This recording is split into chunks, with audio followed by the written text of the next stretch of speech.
The senses don't function in isolation. They are integrated, joined in their tasks. The ears leading the eyes to their target, the eyes discovering the source of a sound, touch sensing what the eyes have discovered, the feet exploring where the eyes of the long cane directs them. This linking of the internal senses of balance and positional sensitivity with the external senses of sight, hearing, and touch, and the integration of those senses, combined with balance and movement skills, form an interlocking series of positional reference systems which enable us to navigate successfully through our world. For multiply handicapped blind and deaf-blind children who have either low vision or no vision at all, combined with a minimal amount of residual hearing, it's not easy to coordinate these systems. Lack of vision also deprives a blind child of motivation to move and considerably slows motor development. Without sound to turn towards or to relate to vision, deaf-blind children may not move toward objects or people, and the retardation in motor development and control has to be dealt with later by professionals in a systematic manner. Many motor tasks can be taught by a hands-on approach. This provides just enough support to enable the child to maintain or regain balance.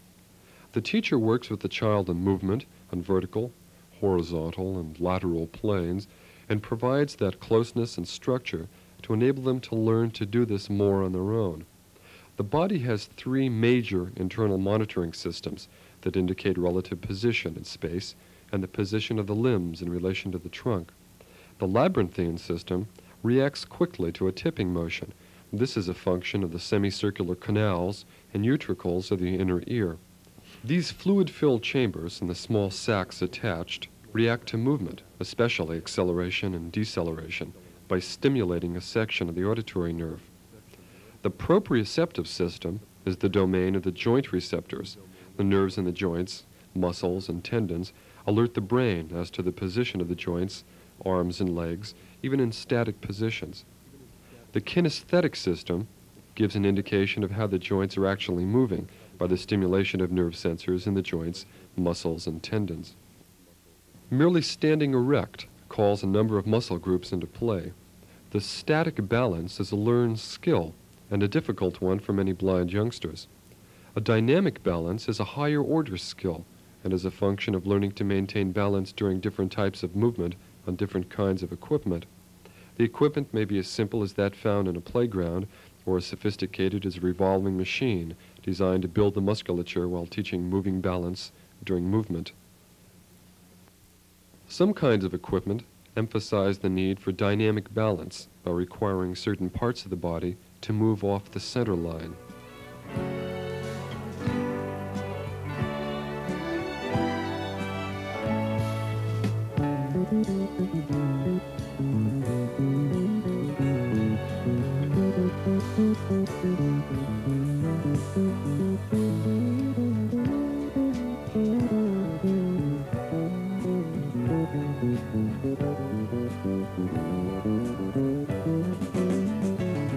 The sighted often take for granted that a major factor in maintaining our erect and balanced positions during movement is the visual reference system that is employed almost unconsciously. This grid of horizontal and vertical lines, which we use as a frame of reference on our position, is not available to the totally blind. In the absence of this system, the sighted, used to relying on vision for approximately 90% or more of environmental information, find it difficult to maintain balance. In the absence of this type of feedback information, visually handicapped youngsters must learn to become increasingly aware of the subtle cues from their inner senses of balance and positional reference systems. A child comes into balance or maintains balance by a finely tuned interrelationship with the musculoskeletal system moving against gravity and the feedback mechanisms of the proprioceptive system and the sensory system, such as residual vision. The students must learn to be aware not only of the position in space of their arms and legs in relation to their major axis, the way their body is turned, but arms, legs, trunk, and head in relation to people and objects. The sense of a constantly shifting point of reference, a balance in relation to objects, must be a frequent experience during the years of childhood. Hand-foot coordination requires balance, coordination, motor sequencing skills, and a finely tuned awareness of where the body is in space, as well as the ability to monitor fine balance and make subtle compensatory adjustments during movement. There's not only a long continuum of skill when dealing with movements of this complexity, but a long period of time is required. It helps if the students are enrolled in long-term movement or physical education programs concurrently with their regular academic, vocational, or activity programs. Laterality, the sense of a strong central axis and a dominant side, a knowledge of the right and left sides of the body, can develop as late as age 7 in sighted and hearing children. Some multiply handicapped blind and deaf-blind students never master it. They may have to learn one cane technique going in one direction and a different cane technique on the return. Some students do learn to understand turns in relative direction, left, right, and straight ahead. Then the fun begins.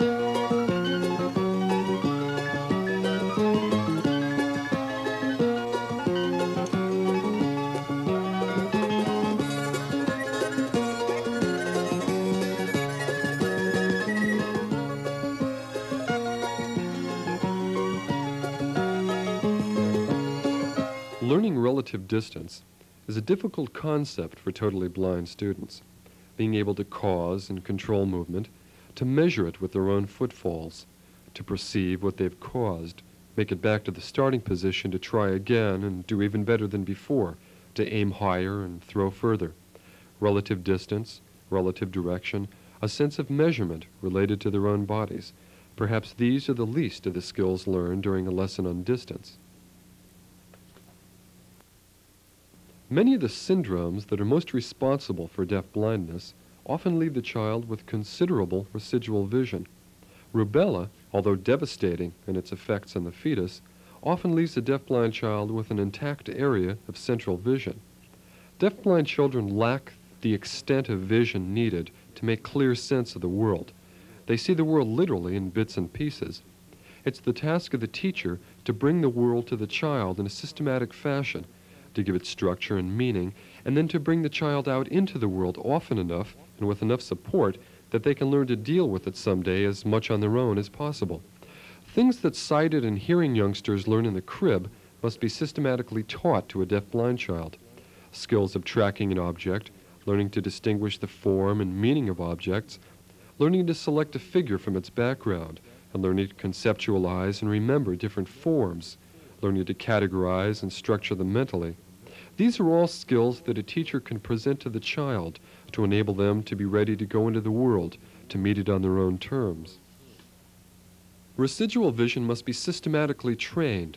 The students must learn to make maximum use of the field of their vision and learn such skills as visual discrimination, figure ground differentiation, and learn to structure their world visually to be able to deal with it.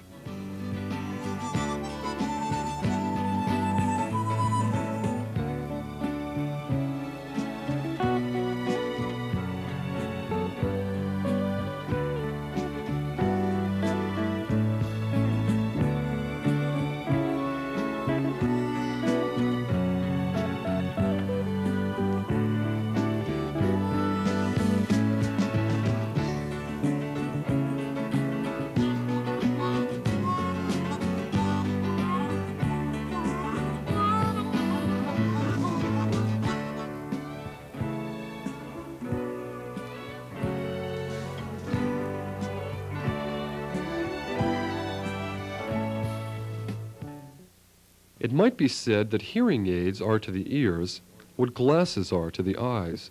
Just as each child in need of eyeglasses doesn't use a standard magnifying glass, each hearing aid must be prescribed to individual needs following a thorough hearing evaluation. Basically, there are two types of aids, body aids and ear-level aids. Body aids have an advantage in that they're very powerful. The location of the units, however, is a disadvantage because they amplify clothing noise, reflect the echoes of surrounding noise from the body into the aids, and in some cases they're so close together that it becomes difficult or impossible to localize and track sound. An ear mold made at a hearing aid dealer to specifically fit the individual ear brings the amplified sound directly from the aid into the ear. The ear-level aid is smaller and less conspicuous. It has an advantage in that its location makes it easier to locate the direction of a sound source and track it, because the sound pickup unit is in the aid itself. At one time, these aids were not as effective as body aids because their small size made them less able to maintain the power needed to seize and amplify sound signals. Miniaturization and technology have considerably lessened this gap, and ear-level aids are far more effective for children who can learn to care for them. Just as children must learn to use their residual vision systematically, the same holds true for the auditory sense. Learning to distinguish not only the different sounds of sound toys, but how many beats each one makes is useful for an audiologist to be able to test the child to fit appropriate amplification on children who have no speech. Upon hearing a specific number of beats during a hearing test, a child can raise the corresponding number of fingers. Okay.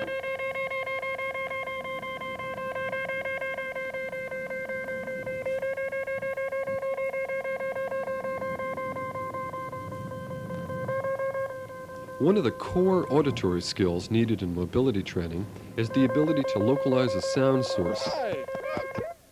Deep, low sounds have more sound energy than higher pitch sounds and may be easier to locate, but very low sounds are often severely distorted by hearing aids, or their sound level is cut way down by the aids to prevent damage to the child's inner ears. A bus a block away may sound the same as a bus across the street. Hearing aids are primarily designed for the range of sounds that typify speech. Other sounds, background noise in particular, may be amplified just as loudly and then grossly distorted. But some sounds have such considerable energy that students can feel the sounds through their bodies. The sounds generated by steady traffic, trucks and buses, give a strong sense of which direction the street traffic is going. Even if the aid seems to be of no help for speech, these sound clues from the environment may be a beneficial aid for travelers. Just the opposite may be true, however. If the child's loss is such that distortion and amplification of background noise makes the sound cues confusing, it may be necessary to remove one or more aids for safer travel. Hearing aids designed to make speech more clear may not be most effective in that range of sound that gives information to the traveler. In the outdoor environment, low-frequency sounds predominate, and because of the structure of the inner ear, these low-frequency sounds will block out or mask higher-frequency sounds.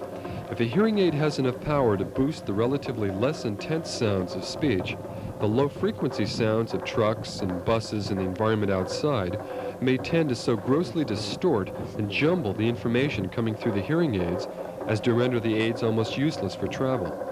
Those parents and teachers working with the child must determine how effective the aids are in a variety of environments. Just as the eye must learn to make use of residual vision by scanning, so the ear must learn to scan auditorily to find the center of a sound source. The child scans the range of sound, moves the head until the sound begins to diminish, then finds the other side of the sound cone. The sound source is near the middle of the area of perceived noise. Tracking a moving sound source is a more difficult skill. If a child has a profound hearing loss, this must be done with immediate feedback so the child can learn to compensate for the interaction between his own hearing loss and the particular hearing aid he wears. The interaction of the aids and the hearing loss is a delicate one, and it's often very difficult to balance the aids precisely. A student may profit from a fusion test. A student adjusts each aid when he hears the sound of the clapping hands or other sound source directly ahead. The volume control is raised until there's a balance sufficient to indicate when sound is heard accurately. This will provide a far greater margin of safety when traveling outdoors. Obstacle perception is a process of determining the presence of an object in one's path by hearing reflected sound returning from an object. These returned sound waves, however, are very high frequency and don't have much sound energy. They're almost always impossible for a child with a profound hearing loss to pick up. The deaf-blind child must rely far more on effective cane technique than the hearing blind traveler. Hearing aids worn by the profoundly deaf will often pick up only the loudest, most low-frequency clues and give only a gross sense of a dichotomy of direction, say the parallel street and the sidewalk.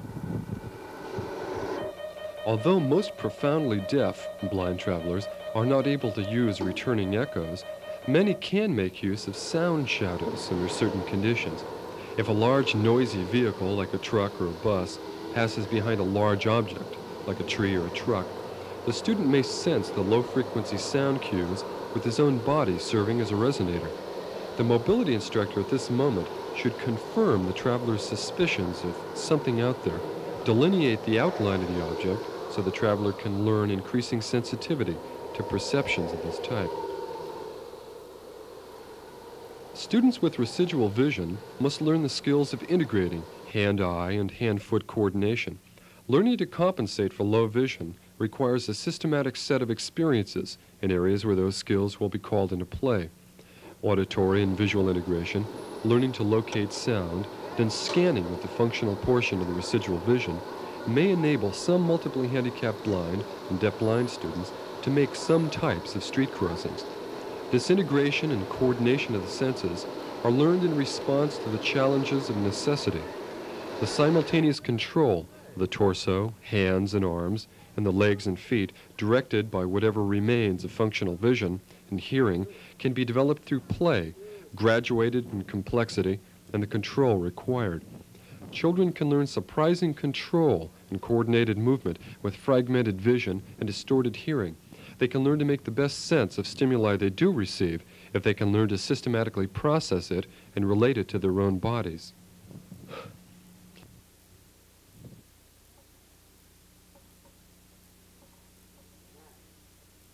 Olfactory sense is a longer range sense for blind travelers. Sometimes the experiences are just a bit off the path or a bit out of reach. Just as the other senses, the olfactory sense is a product of long-term exposure and a memory of a wide range of smells and fragrances. Experience and familiarity with these different odors allows them to be used as landmarks along a route or as a double check. Here, a student wants to go to the drugstore, but checks just to be sure, finds out he's made it all the way down to the pizza parlor. The sense of taste gives the child a sample of the variety of the world and can provide motivation for travel. Unless the child is familiar with what is outside the walls to which they're most accustomed, there's no reason to travel. Even with the use of residual vision, the child must learn to develop those skills of differentiation, categorization, and classification of images and fragments of images. Relate these bits and pieces with the other senses, and join some form of symbolic communication to be able to remember its form or image and to sequence its position and direction.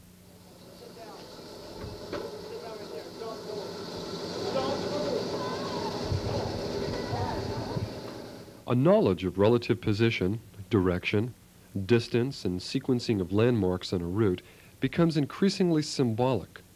Tactile maps may be used to call attention to features on the route. Using symbols is a much higher order skill than just reacting to each landmark as it comes. The first and simplest level, the stative level, having the student indicate where things are in relation to other features on the map. The next level is the referential. Some planning may take place. Possible situations may be discussed and shown with models. This is an interactive, dynamic sense of movement in relation to stationary and moving objects. The third level, the creative, allows students to plan alternate routes, to discuss shortcuts, to learn the concepts of parallel and cross streets, to extrapolate. This is bound up with concepts, language and communication, as well as sensory and positional reference skills. Learning two-dimensional concepts, like abstract shapes, is a necessary precursor to learning to deal with those kinds of shapes on a route. The world divides itself into shapes and forms, and the student must learn to discriminate and categorize these forms to be able to make sense of the objects, landmarks, and buildings in the world. Two-dimensional concepts must be transferred to three-dimensional concepts, all by feel, then related to objects outside. It's this interaction of concept and its use outside the classroom that provides the young traveler with sequential reference points to make sense of the interrelated routes outside his walls and doors.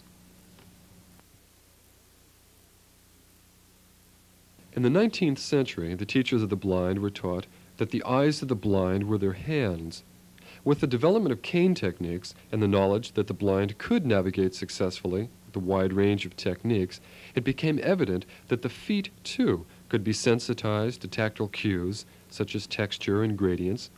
The subtle cues in the slope of a hill or sidewalk become valuable guides to a traveler who's had extensive exposure and long-term practice in discerning them. The tactile sense does not employ merely the hands and the feet. The skin of the entire body is a palette where touch sensations create impressions.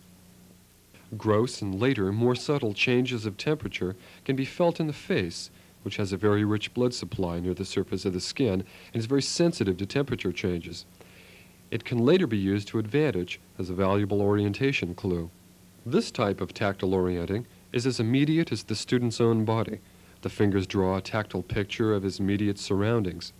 Different movements, lines drawn on the skin with the finger, different types of pressure indicate the forms and features through which he'll travel and give him a chance to relate the representations on his skin to that which he's able to touch. Maintaining a straight line of travel, especially in the absence of intervening landmarks, requires the skills of balance, motor control, cane technique, and sensory integration to process positional reference cues. As opportunities occur, allow the students to experience whatever is new and different. From these experiences, the students must construct their world. With enough fragments, enough pieces, this world can be enlarged within themselves to encompass its character, meaning, and beauty. Each bit and piece of experience, if taught through the student's own frame of reference, related to their own needs, and linked to concepts they already know, becomes part of that internal schema that represents their own world, a means to function in that bigger world that lay at their fingertips and at the tip of their canes. Constant contact with the community leads to an inner sense of control and self-confidence, a willingness and a motivation to be as independent as possible. The blind have no sixth sense. Sensory effectiveness is a function of long-term, systematic, and frequent exposure to a wide range of sensory experiences. Opportunities to integrate sensory training on mobility routes, as well as at home and in the classroom. Specific instruction and learning to sequence and process integrated sensory cues. The opportunity to express their curiosity and to take advantage of adventitious learning situations. With the confidence born of successful experiences over many years, the world will express itself through their senses, and they will be able to travel through a world which will be in greater part their own.